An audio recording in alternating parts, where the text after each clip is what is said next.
Baik, Assalamualaikum warahmatullahi wabarakatuh. Selamat pagi untuk Pak Aden Rohim selaku dosen pengampu mata kuliah Ekonomi Pembangunan Islam dan selamat pagi untuk teman-teman semua. Di sini saya bersama rekan saya dan Irsyad Abraham dan Nurani Fitri dari kelompok 13 yang akan memaparkan materi tentang hari ini yaitu sumber-sumber pembiayaan syariah.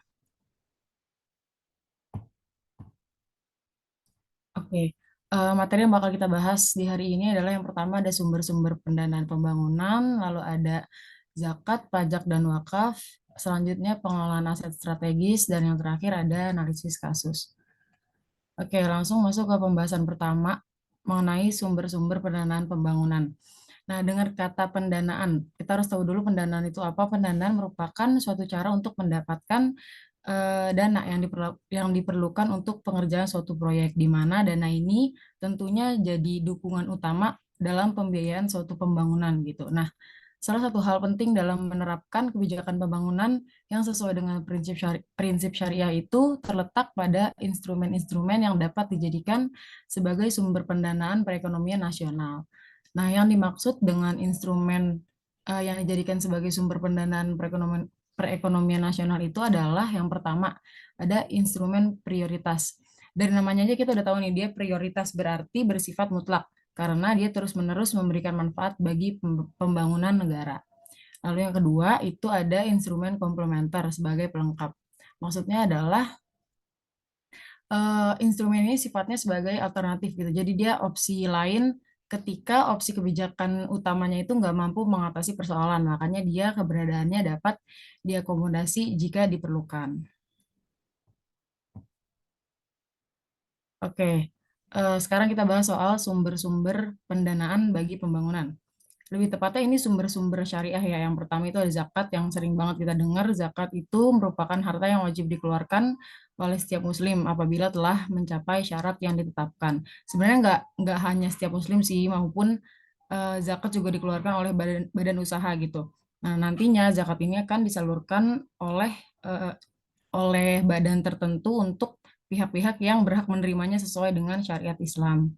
Terus yang kedua itu ada hums. Hums itu kewajiban agama yang diperlukan setiap muslim untuk membayar seperlima dari kekayaan yang diperoleh dari sumber-sumber tertentu dan untuk tujuan tertentu pula. Terus selanjutnya ada fai. Fai itu merupakan harta rampasan perang tanpa adanya pertumpahan darah. Lalu yang pertumpahan darah. Lalu yang selanjutnya ada jizyah. Jizyah merupakan pajak per kapita yang diberikan oleh penduduk non-muslim pada suatu negara tertentu di bawah peraturan Islam. Lalu ada khoroj. Khoroj merupakan cukai hasil tanah yang dikenakan atas orang bukan Islam. Nah, yang selanjutnya itu sumber-sumber pendanaan syariah itu ada gonimah, yaitu harta rampasan perang.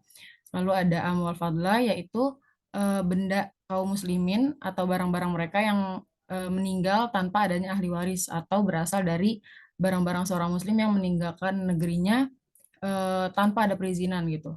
Terus selanjutnya ada utang publik, wakaf, dan nawaib.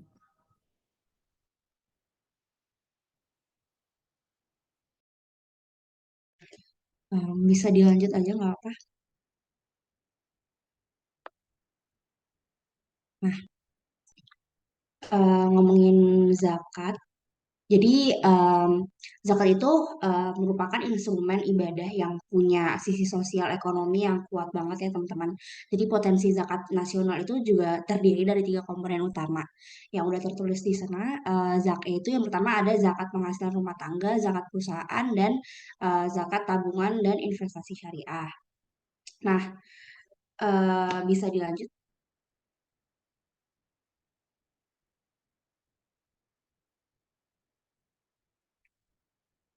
Terus zakat itu juga punya terkait dengan konteks pembangunannya ya, dia punya tiga fungsi. Yang pertama itu sebagai buffer APBN atau yang mana dia itu dapat digunakan untuk menanggulangi demand defisit APBN dengan catatan defisit tersebut itu tuh khusus terkait dengan anggaran belanja pemerintah untuk penanggulangan kemiskinan dan jadi dia bukan yang terus pos belanja pemerintah yang lain itu bisa pakai zakat itu nggak bisa ya. Nah, terus ada juga yang kedua itu jaring pengamanan sosial dan kesejahteraan masyarakat. Di situ artinya zakat itu sebagai pilar utama untuk pemenuhan kebutuhan masyarakat yang berhak menerima zakat atau namanya mustahik serta instrumen yang menciptakan pemerataan. Terus yang ketiga itu ada pilar pengembangan production based production based perekonomian negara.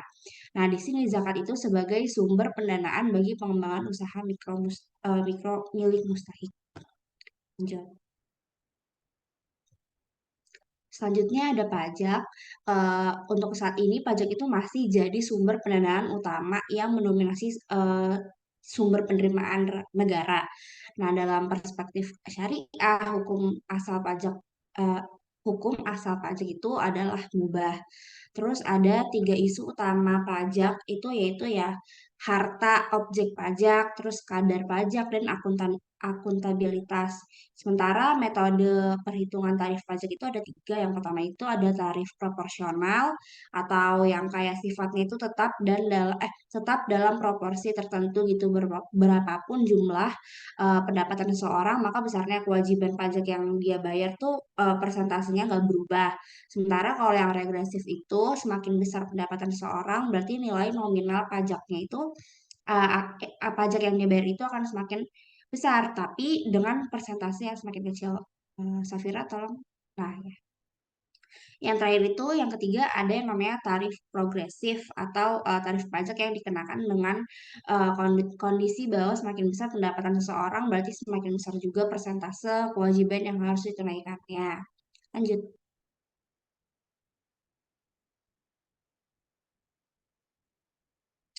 Selanjutnya ada wakaf atau kayak kegiatan atau ya, pokoknya yang memisahkan sebagian benda miliknya atau milik nasabah untuk dimanfaatkan sesuai milik masyarakat yang maksudnya untuk dimanfaatkan sesuai kepentingannya guna keperluan ibadah dan kesejahteraan umum sesuai dengan syariah atau prinsip Islam. Yang pertama itu ada jenis wakaf juga. Yang pertama itu ada wakaf aset atau wakaf barang dan yang kedua itu ada wakaf uang atau wakaf tunai. Nah, harta wakaf ini juga berpotensi untuk meningkatkan pembangunan di banyak sektor. Sudah lanjut, bisa dilanjutkan. Oke, selanjutnya masuk ke ini selanjutnya itu yang pertama itu ada sumber daya strategis. Ini sumber daya strategis itu ada tiga, sumber daya kehutanan, sumber daya perairan dan kelautan, ada sumber daya energi. Next. Oke. Nah, di badan usaha yang strategis ini tuh ada dua, itu ada BUMN, Badan Usaha Milik Negara, lalu ada BUMD, Badan Usaha Milik Daerah. Nah, hasil dari pengelolaan ini itu ada dua, yaitu dividen dan juga PNBP. Selanjutnya. Nah, strategis pengelolaan aset wakaf. Di sini strateginya itu ada 6. Yang pertama, regulasi peraturan perundang-undangan perwakafan. Nah, di strategi ini tuh paradigma baru wakaf setelah keluarnya Undang-Undang Nomor 14 tahun 2004 tentang wakaf, bahwa wakaf digunakan untuk kepentingan ibadah. Selain itu, wakaf juga digunakan untuk kepentingan sosial dan kepentingan dan kesejahteraan umat. Lalu selanjutnya pembentukan Badan Wakaf Indonesia. Badan Wakaf Indonesia sendiri merupakan suatu lembaga nasional yang secara khusus mengelola dana wakaf. Salah satu tugas lembaga BWI yaitu mengkoordinir dana wakaf tunai yang sudah ada dan mengelola dana tersebut secara mandiri. Lalu yang ketiga, optimalisasi undang-undang otonomi daerah dan perda. Dengan diberikannya otonomi daerah, maka dapat dibentuk kebijakan-kebijakan yang mendukung pemberdayaan dan pengelolaan untuk pengembangan wakaf di daerah. Lalu yang keempat ada pembentukan kemitraan usaha. Pembentukan kemitraan usaha ini dilakukan agar wakaf dapat dikelola dan dimanfaatkan secara produktif dari dana wakaf tunai. Pengelolaan dana wakaf tunai dapat dilakukan melalui penerbitan sertifikat wakaf tunai atau SWT di perbankan syariah atau lembaga keuangan lainnya. Dan yang kelima ada penerbitan sertifikat wakaf tunai. Wakaf tunai dapat digunakan untuk pemberdayaan masyarakat, khususnya masyarakat kurang mampu. Jika seluruh penduduk muslim melakukan pembayaran wakaf dan dana tersebut dihimpun oleh suatu wadah, maka akan menjadi modal yang besar dan dapat dikelola secara produktif. Lalu yang terakhir, penerbitan wakaf investasi. Wakaf dalam Islam digunakan untuk kepentingan umat. ke- keabadian dari keabadian dari wakaf yaitu tidak dibolehkan untuk dijual atau diubah menjadi aset konsumtif. Di Arab Saudi, investasi wakaf dalam bentuk saham pada suatu perusahaan dapat memperoleh keuntungan berlipat ganda. Next.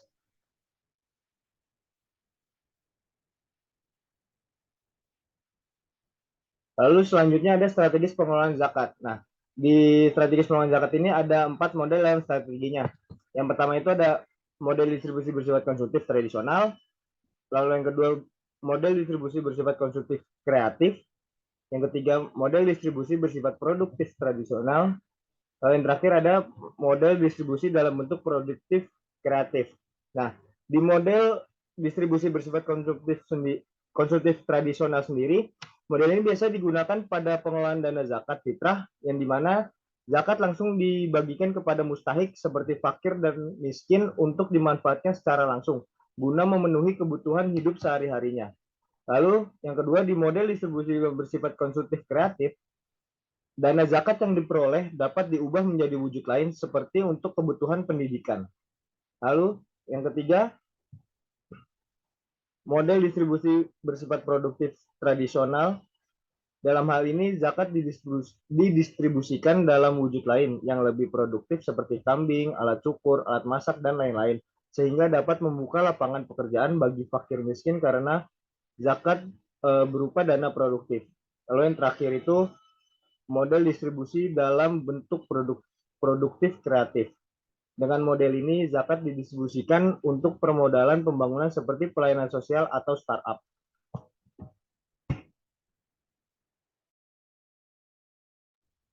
Oke, ini bahasan terakhir kita soal alokasi wakaf untuk pembiayaan infrastruktur.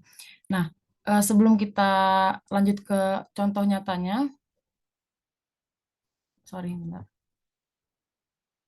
Sebelum kita lanjut ke contoh nyatanya itu, bukti antara keterkaitan wakaf dengan pembiayaan infrastruktur itu kita bisa lihat dari uang wakaf yang diinvestasikan misalnya dari sukuk negara gitu kan. Yang kemudian uang tersebut tuh kan biasanya digunakan pemerintah buat pembangunan infrastruktur. Nah, kita lihat di sini contoh nyatanya itu dari pemanfaatan wakaf untuk biaya infrastruktur itu adalah gerakan wakaf infrastruktur dalam pembangunan sarana ibadah dan infrastruktur sumber air bersih untuk daerah-daerah pelosok yang dikumpulkan oleh Yayasan Amanah Muhsinin Peduli Umat, di mana yayasan ini berlokasi di Kabupaten Tasikmalaya. Nah, yayasan ini mengumpulkan wakaf tunai, yang di mana wakaf tunai ini nantinya bakal dimanfaatin buat penyaluran air bersih bagi daerah-daerah yang masih sulit terjamah sama air bersih tersebut gitu, dan khususnya untuk masjid dan musola sekitar.